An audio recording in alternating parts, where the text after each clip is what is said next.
The samurai rule: make distance your armor, not your prison. Musashi. There are seasons in life when disappearing feels like the only intelligent option. You get tired of explaining yourself, tired of being taken for granted, tired of chasing people who only remember you when they need something. So you pull back. You stop answering right away. You become selective. On the surface, it looks like maturity. But deep inside, if we're honest, many times it's not maturity. It's defense. It's the nervous system saying, I won't let anyone get close enough to hurt me again.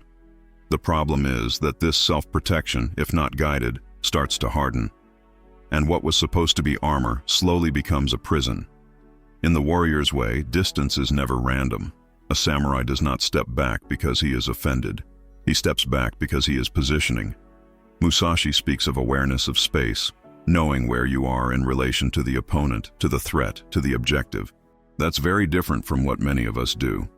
We leave every situation the same way, regardless of who is in front of us. We treat a healthy person and a toxic person with the same level of coldness, just because we were hurt in the past. That's not discipline, that's automation. And automation is the opposite of consciousness. Let's make it concrete. Imagine someone who loved too much, gave too much, insisted too much. One day it breaks. That person says, from now on, I'm done. I won't run after anyone. Sounds strong, sounds stoic, sounds warrior-like, but watch the behavior closely. They don't just stop running after those who mistreat them.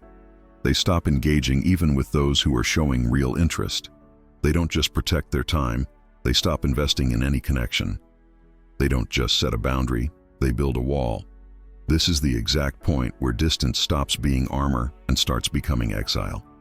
Why does this happen? Because distance, by itself, feels good at first. It gives you silence. It gives you control. It gives you that sweet sensation of nobody is draining me anymore. But human beings are not designed for permanent emotional withdrawal. We're designed for regulated connection with choice, pace, and clarity. When you stretch the no one gets close phase for too long, the nervous system starts calling that isolation peace. You convince yourself that absence of conflict is inner growth. But lack of war is not the same as inner mastery. Sometimes it's just lack of exposure. This is why the opening truth of this video needs to be uncomfortable. Many people who say, I'm protecting my energy, are actually avoiding intimacy. Many people who say, I don't chase, are actually saying, I'm terrified of being ignored again. Many people who say, I'm focusing on myself, are actually saying, I don't know how to stay in a relationship without losing myself. None of these are crimes, they are signals. And a warrior doesn't ignore signals, he studies them. So what is the real question here? It's not, should I distance myself? Distance is good, space is good, silence is good. The real question is, what is the function of the distance I'm creating? Is it to see better, to listen better, to evaluate whether the person deserves deeper access? Then it's armor. Or is it to avoid making a choice? To avoid saying no? To avoid feeling vulnerable again? Then it's prison. The action on the outside is the same. You speak less, you show up less, but the intention on the inside is completely different. Another thing the warrior path teaches is that you don't prove your worth by your availability. You prove your worth by your alignment. If someone needs you every minute, that's dependency, not connection. If someone gets angry every time you go silent to think, that's control, not love. Distance, when conscious, shows other people that you are not living on emotional autopilot. It says, I process before I respond. I feel before I decide. I don't surrender my rhythm to anyone. That kind of presence actually attracts better people, because healthy people like those who have a center. And here is the promise of this rule. You don't have to choose between being guarded and being loving. You don't have to choose between being deep and being safe. You can be someone who knows when to step back to regain perspective, and still be someone who knows how to return and offer warmth. That's what most people never manage to do. They only know extremes. Either they give everything or they give nothing. Either they chase or they ghost. The samurai way is the middle way. Distance in service of dignity, not distance in service of fear. So for the rest of this lesson, keep this phrase in mind. I will create space to see, not to disappear. Space to see who deserves access. Space to see how I'm reacting. Space to see whether I'm repeating old wounds. Space to see if this is my heart talking or my trauma. When distance is used like that, it becomes sharp, elegant, aligned. When it's not, it turns into isolation, masquerading as wisdom. Let's define things clearly, because confusion here destroys a lot of good relationships. Healthy boundary is when you say, this is how I want to be treated. This is what I can give right now. This is the pace I move at. It's firm, but it's not hostile. It allows people to approach you, but makes it obvious how to approach. Emotional blocking, on the other hand, says, nobody gets in. I don't care who you are. I won't risk it. I won't show need. I won't show softness. One protects identity. The other protects fear. One allows connection with criteria. The other prevents connection altogether. A good way to identify which one you're using is to observe your flexibility. Healthy boundaries have flexible edges. If the person shows maturity, consistency, genuine care, the relationship can deepen. The warrior observes actions and, seeing that they are coherent, he opens another layer of access. Emotional blocking has rigid walls. Nothing that the other person does is enough. They can be kind, available, present. You still keep them in the lobby. You call it standards, but it's actually paralysis. Warriors have standards. Cowards have excuses.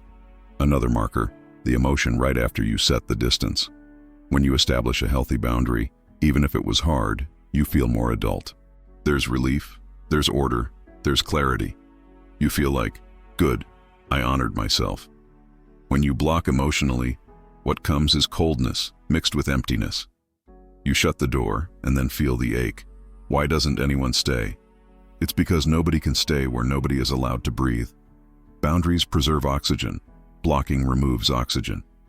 Musashi talked a lot about awareness of the opponent, but deeper than that, he spoke about awareness of self in relation to the opponent. Applied here, it's not enough to know that some people are messy. You have to know how you become when you meet messy people. Some people become saviors, others become attackers, others become deserts. If your default is to become a desert, you're not protecting yourself, you're erasing yourself. And erasing yourself is not the warrior's way. The warrior stays present, just not exposed. Let's look at daily life examples. Someone cancels on you at the last minute. A healthy boundary says, no problem, but next time tell me earlier, my time matters. Emotional blocking says, that's why I don't get involved with anyone, people are all the same. And then you stop answering altogether. Someone takes longer to reply. Healthy boundary. You keep living your life, you don't overgive, but you stay open. Emotional blocking. You start mirroring in a punishing way, stretching the silence to teach a lesson, even when the person didn't really violate anything serious. See the difference? One teaches people how to respect you. The other creates tension where there was none. There is also the issue of tempo. A healthy boundary respects your tempo and the other person's tempo. You can say, I don't move that fast, and the other person can say, I'd like to see you more, and you both negotiate. Blocking doesn't negotiate. It dictates. It says, this is how I am, take it or leave it, not as an act of authenticity, but as an act of defense. Warriors can negotiate without losing themselves because they know their core is non-negotiable. People who block usually don't know what's core and what's preference, so they defend everything the same way. Another subtle distinction, healthy boundaries still allow warmth. You can be firm and warm. You can say no, smiling. You can say I can't today with kindness. You can take space without using silence as punishment. Emotional blocking, on the other hand, removes warmth first. It creates emotional distance not to think better, but to reduce the chance of bonding. It's starvation. If I give this person less of me, I will want less of them. That works short term, but long term it makes you less and less capable of intimacy. Why is this so important in the warrior path? Because warriors are people of measured presence. Too close, you get hit. Too far, you can't strike, can't love, can't build. Musashi would never advise you to live in permanent retreat. He would advise you to know exactly how far you need to be to see the truth. We apply this to relationships like this. If you need distance to observe actions, take it. If you need distance to calm an overactive attachment, take it. If you need distance to not betray your mission, take it. But if you are taking distance because you're afraid of being seen, that's not strategy, that's injury. So here's a practical filter to close this topic. Does this distance help me see better? Does this distance help me stay aligned to my values? Does this distance still allow honest people to approach me? If you answered yes to these three, you're in boundary territory. If your answer was, it just makes me feel nothing, you're in emotional block territory. Armor protects and still lets you move. Prison protects and stops you from living. The samurai rule for distance is simple. Keep only the space that serves your dignity. Cut the space that serves your fear. In battle, a warrior never steps back by accident. Every inch of distance is calculated. Too far, and his strike loses power. Too close, and he becomes vulnerable. Musashi called this mastery of ma-ai, the art of correct distance. It's not about running away. It's about holding the exact space that gives you control and clarity. Applied to relationships, that's what we call strategic distance. It's not coldness, it's awareness. It's knowing that your time, your energy, your peace, and your emotions are resources, and only a disciplined person knows where to spend them. Imagine a modern-day samurai at a crowded cafe. He doesn't speak loudly, doesn't show off, doesn't need to dominate the room, but everyone notices him. Posture upright, eyes calm, movements deliberate. He's present, yet reserved. That's the power of strategic distance, presence without exposure. You don't vanish, but you don't hand over your essence for free. You exist fully, but with ownership. People feel it. They feel that you could walk away at any moment, not out of pride, but out of self-respect. That sensation creates magnetic respect. Now let's bring it to emotional dynamics. You meet someone new. At first, there's connection, spark, intensity. Most people dive head first. They confuse momentum with compatibility. The warrior doesn't. He observes patterns before surrendering. He listens not just to words but to rhythm. How consistent is the person's attention? How congruent are their actions? How stable is their energy? Strategic distance is the space that allows you to see without being blinded by excitement. It's the emotional pause that filters illusion. This distance also protects you from reaction. You receive a text that triggers you. You don't reply immediately. You give it air. Warriors understand that reaction is the enemy of clarity. Modern life pushes constant availability. Answer fast, decide fast, feel fast. But distance gives birth to wisdom. By delaying reaction, you see intention. The one who pauses rules the exchange. Strategic distance is not just about others, it's also about yourself. There are times when you get too attached to your own image, too intoxicated by your own emotions, too consumed by proving your worth. Stepping back isn't rejection, it's self-calibration. When Musashi left his master and wandered alone, he wasn't running from the world. He was purifying his perception. Likewise, when you pull back from social noise, digital noise, or emotional chaos, you're not abandoning connection. You're sharpening your presence for future connection. Think of distance as training. You withdraw, not to escape, but to rebuild. The way of the warrior says, retreat is part of attack. The blacksmith doesn't hammer the sword non-stop. He cools it, sharpens it, lets it rest. Every genuine connection will test your ability to hold distance without resentment. Some people will misinterpret your quiet as disinterest. Let them. Others will sense the discipline behind it. Those are your people. This rule also applies in conflict. When tension rises, weak minds want to win arguments. Strong minds want to preserve dignity. A warrior doesn't fight for dominance. He fights for clarity. Strategic distance means stepping out before you lose alignment. If the conversation is going nowhere, you stop explaining. You withdraw your presence, not your respect. That silence is not passive-aggressive. It's composure. It says, I'm not here to convince you. I'm here to maintain peace within myself. It's important to underline that strategic distance still contains warmth. The samurai could be fierce in battle and gentle at the tea ceremony.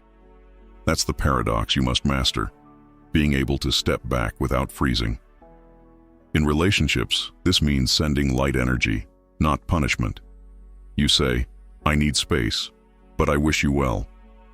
You go quiet, but your energy stays kind. This subtlety is what separates emotional maturity from avoidance. When you live like this, distance becomes a form of communication. It says everything words can't. I value my time. I don't chase. I think before I speak.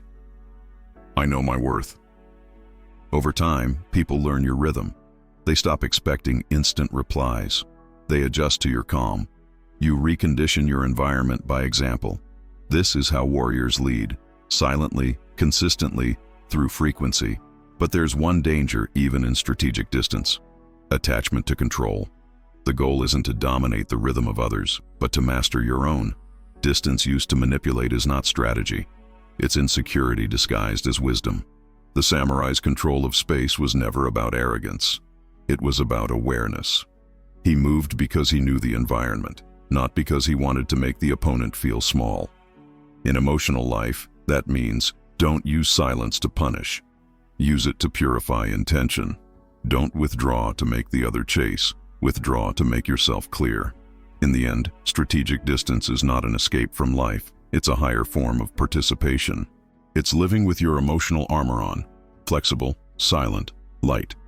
You don't disappear from the world. You move through it on your own terms. That's how you make distance your ally. That's how the warrior keeps peace in the middle of noise. There is a darker side to distance, the one that hides under noble excuses. I'm protecting my peace. I'm just focusing on me. I'm being selective. These phrases sound empowering, but sometimes they're armor hiding fear. The warrior's discipline has been replaced by avoidance. What looks like wisdom becomes self-sabotage dressed in spiritual language. That's emotional sabotage, the hidden trap of the modern stoic. Emotional sabotage starts with disappointment. You give, you're hurt, you decide, never again. But instead of healing, you create an ideology. Feeling deeply is weakness.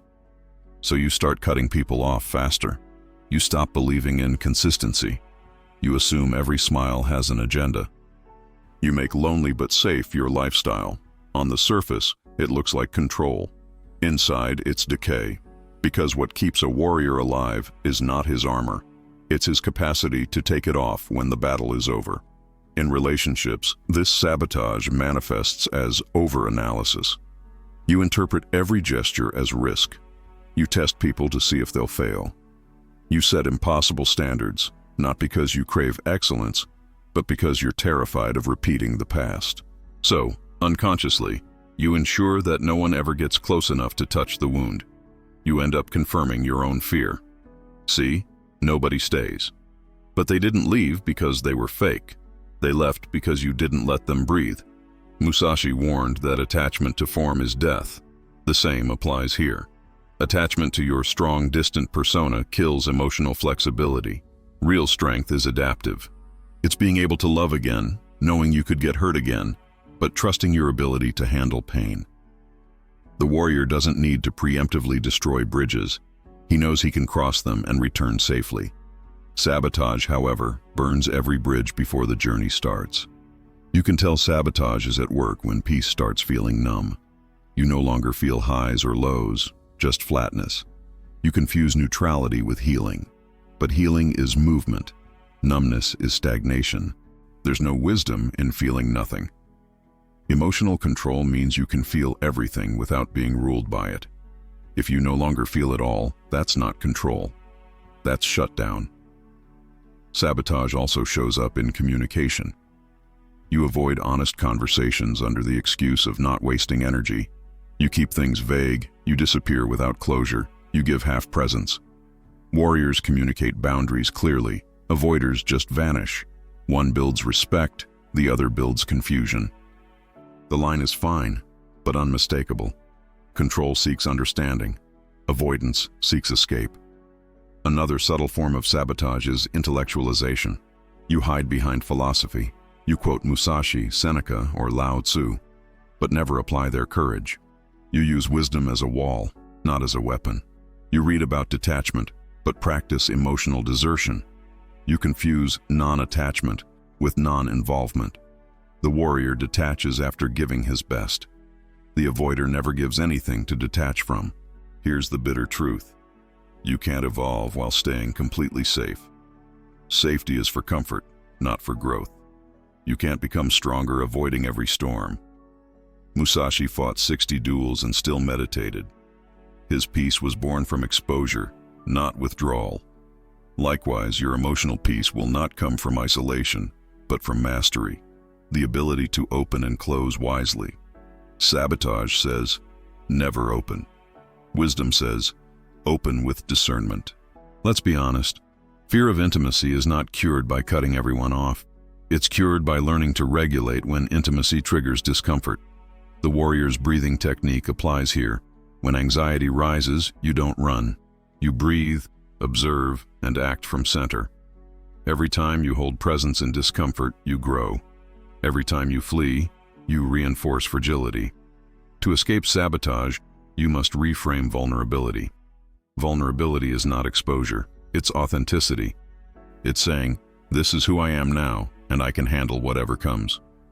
The samurai showed vulnerability not by weakness, but by precision. He removed what was unnecessary, even emotions that didn't serve purpose. That's your goal. Keep your emotions, but sharpen them into tools, not prisons. If you notice that distance no longer brings peace but loneliness, you're past protection. You're in sabotage territory. The remedy is gradual exposure. Reconnect bit by bit. Accept invitations. Reply to messages. Let people know where you stand. And most of all, forgive yourself for needing connection. Wanting closeness is not regression, it's human nature. Only a fool confuses self-sufficiency with isolation. A true warrior stands alone when necessary, but not 1 second longer than needed. Sabotage thrives in silence. Healing begins in interaction. Every time you let someone see a little more of you without abandoning your center, you reclaim a piece of your humanity. Remember, a sword locked in its sheath never learns its balance. Likewise, a heart locked behind fear never learns its strength. That's why Musashi said, perception is strong and sight weak. In strategy, it is important to see distant things as if they were close and to take a distanced view of close things. Seeing distant things as close, that's empathy. Taking a distanced view of close things, that's discernment. Both together kill sabotage. You stay open enough to love, but aware enough to protect. That's the art. So, if your distance has stopped being peaceful and started being permanent, it's time to ask, am I really disciplined or just afraid? Because in the end, the strongest armor is not the one that keeps everyone out. It's the one that lets love in without letting yourself disappear. The art of a true warrior is not in maintaining distance, but in knowing how to return without losing shape. Getting close is far more dangerous than stepping back. Distance protects. Presence tests your balance. It's easy to appear strong when you are alone, but difficult to remain whole in front of another. That's why the samurai trained to stay calm even when the blade was an inch from his face. He never avoided proximity. He mastered his axis within it. That is the essence of approaching without losing your center. When you move closer to others, the world begins to test your boundaries. People will want immediate access, instant intimacy, guaranteed certainty. The modern warrior watches patiently. He understands that genuine connection needs time, observation, and coherence.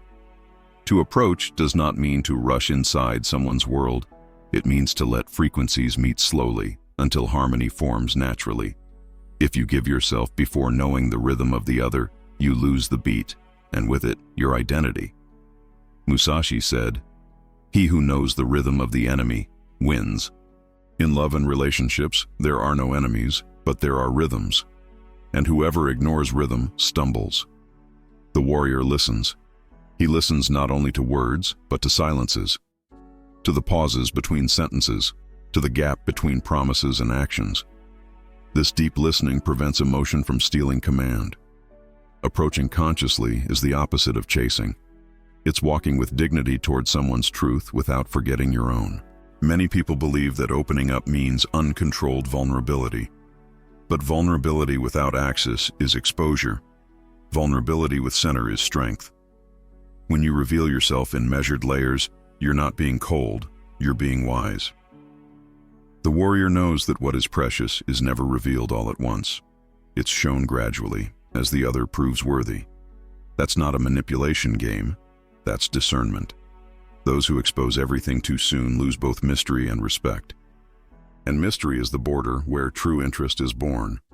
Balanced closeness requires mastery of three movements: presence, pause, and purpose. Presence. When you are there, be fully there. No half conversations, no split attention, no scattered energy. Pause. Know when to retreat for reflection, not fear. Purpose. Remember why you're there. You're not approaching to fill a void, but to share abundance. These three movements turn every relationship into a field of learning. You stop acting from need and start acting from awareness. And when awareness leads, fear doesn't rule. There's also something called inner distance. Even in a crowded room, the warrior keeps a sacred space within that no one enters without permission. That's where your center lives. Approaching without losing yourself means guarding that space. You can love deeply and still keep silence within. You can care fiercely and still not vanish into the other. That's the difference between fusion and connection. Fusion destroys boundaries. Connection respects them. Often people confuse reciprocity with symmetry. They want the other to give in the same measure, at the same time, using the same language. But the warrior doesn't demand mirrors. He reads essence. He understands that some express love through words, others through presence, some through constant touch, others through quiet loyalty. To approach without losing center is to read intentions beyond forms while keeping your own frequency steady. You adapt, but you don't dissolve. That's rare power. Yet, let's make this clear. Mastery doesn't come from pride. It comes from serenity. Pride says, "No one deserves me." Serenity says, "Not everyone is ready to walk beside me." One sentence is born from pain, the other from wisdom. One closes every door, the other keeps the window open for the right wind. The warrior waits for the right wind. He doesn't chase what runs away, but he doesn't block what approaches with respect. The final secret is to understand that every approach is a balance test. The world will pull you toward extremes, total surrender or total withdrawal. The samurai lives on the blade's edge, neither cold nor needy, neither unreachable nor desperate. He knows when to speak and when to remain silent, when to extend a hand and when to pull it back. Above all, he knows that his strength lies in the daily ritual of returning to the center. So, if you want to approach without losing yourself, repeat quietly, "I can be present without dissolving." That single sentence anchors you in every storm. The art of the warrior is not avoiding love.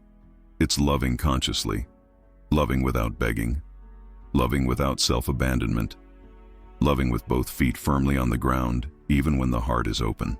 That's the beauty of balanced closeness. Love that comes from a complete being, not from a void begging to be filled. In the end, everything comes down to one question. From what are you distancing yourself, and where are you returning to? Distance isn't escape when there's direction. The problem is when you pull away without reason, or move closer without purpose. The warrior's path begins when every step, even silence, carries intention. Look back for a moment. How many times have you called fear prudence? How many times have you pretended to be self-sufficient when what you really wanted was to be understood? Eastern wisdom teaches that running from emotion is the subtlest form of weakness, because a heart that never feels loses its instinct. And without instinct, the warrior loses his way. True strength isn't in keeping distance, it's in knowing how to return. Return to life, to faith, to the courage of being seen again. The samurai understands that total control is illusion. What exists is harmony, and harmony is movement, sometimes advancing, sometimes retreating. Life is the dojo, and every relationship is a balance drill. You approach to learn, you withdraw to integrate, and you return to act with greater awareness. When you master this cycle, nothing destabilizes you, because the respect you once demanded from others now rises from within. You no longer need the world to validate your worth. It feels it. Distance that once looked cold becomes magnetic. Silence that once was defense becomes authority. And love that once felt like escape becomes presence. Musashi wrote that, "The warrior must remain like the sky, vast yet impossible to possess." That phrase captures the whole spirit of this teaching. Be vast, spacious, clear, peaceful. But don't become unreachable. Let life breathe through you. The sky accepts sun, accepts storm, accepts rain, and remains sky. So must your spirit be, open yet firm, sensitive yet unbreakable. So next time you feel like disappearing, ask yourself, am I protecting myself or am I hiding? If it's protection, let it be brief and conscious. If it's fear, return. Fear doesn't dissolve in isolation. It transforms through the courage to reappear. Coming back isn't regression. It's proof that you can be exposed without losing your core. Now look around. Notice who still tries to cross your walls. Some come to harm, yes, but others bring mirrors, light, and lessons. Recognize who approaches in peace. A mature warrior doesn't strike at every movement. He discerns intention. And when he perceives genuine reciprocity, he lowers his guard with elegance.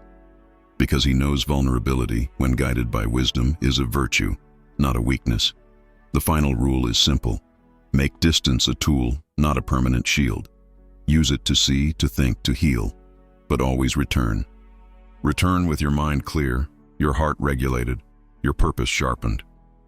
The world doesn't need your absence, it needs your balanced presence. And if this message resonated within you, write in the comments, "I return in peace." It's more than a phrase. It's a conscious vow.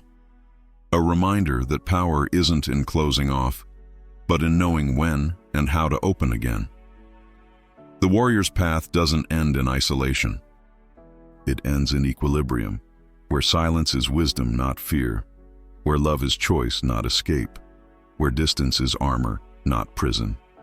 So breathe deeply, feel the ground beneath your feet. Come back to your center, because the true samurai is never lost. He only steps back far enough to see the way home. If this message reached you, it's because something inside you is ready to rise, ready to stop running, ready to return to your center.